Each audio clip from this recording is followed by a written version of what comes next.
Je m'appelle Sandrine Cao, je suis autrice et illustratrice pour la jeunesse. Quand je vais commencer un roman, c'est vrai que je ne vais pas pouvoir tout de suite l'écrire si je n'ai pas un plan déjà très structuré. Il faut déjà que je sache exactement comment seront mes personnages, comment ils vont interagir entre eux. Et effectivement, j'ai besoin d'avoir presque chapitre par chapitre exactement ce qui va se passer.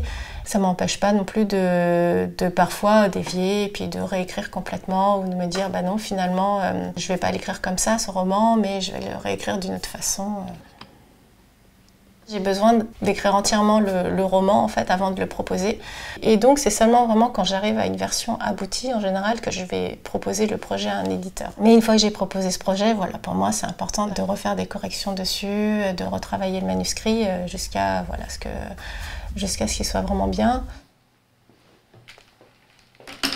Oui, je me sentais pas forcément très légitime de me dire bah voilà, je vais être écrivain, alors que justement je suis d'origine étrangère. J'ai pas non plus eu cette culture de la littérature française par mes parents. J'ai pas bénéficié voilà de bonnes écoles. Là, c'est ça qui fait qu'on se pose des questions et qu'on se dit en quoi on est légitime finalement pour pouvoir écrire.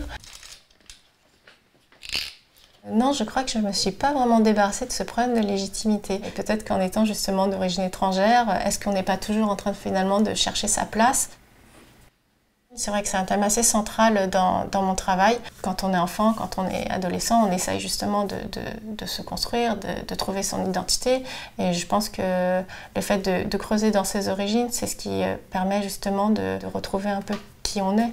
Voilà, donc celui-ci c'est Émerveillement, où en fait on suit ce petit personnage dans différentes petites scénettes. Il va se passer des choses autour de lui, il va essayer de rebondir sur certaines situations et de trouver des solutions à ces questions. Alors ensuite celui-ci c'est Après les vagues, c'est en quelque sorte la suite d'Émerveillement, mais ils peuvent se lire indépendamment l'un de l'autre. On a les deux petits personnages qu'on avait dans Émerveillement. Ils vont être confrontés à une menace qui est ici là, représentée par un typhon. Et ils vont essayer d'apprendre à vivre ensemble, tout en essayant, malgré cette menace, de toujours essayer de continuer à rêver, de toujours continuer à espérer.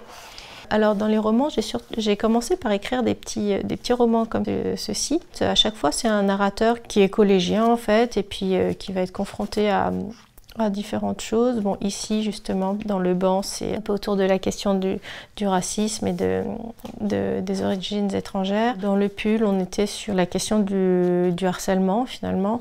Celui-ci, alors c'est un album que j'ai écrit, qui a été illustré par Bobby plus Bobby.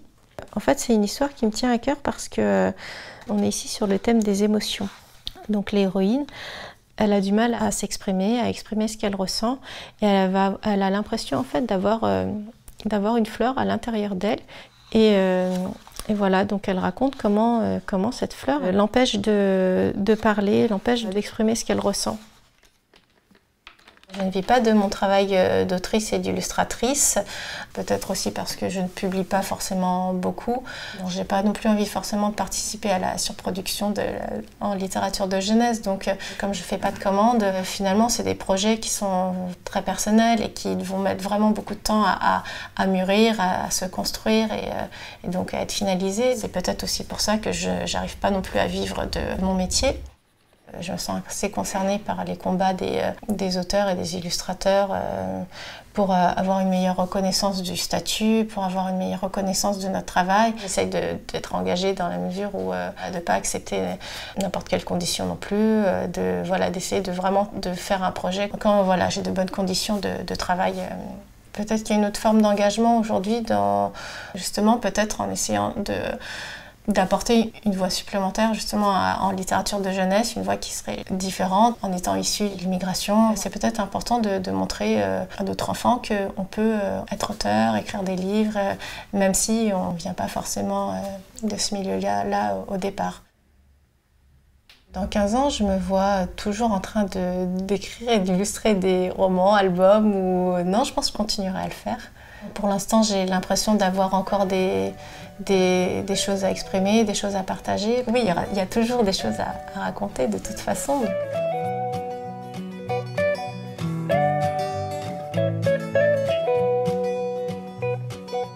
Merci.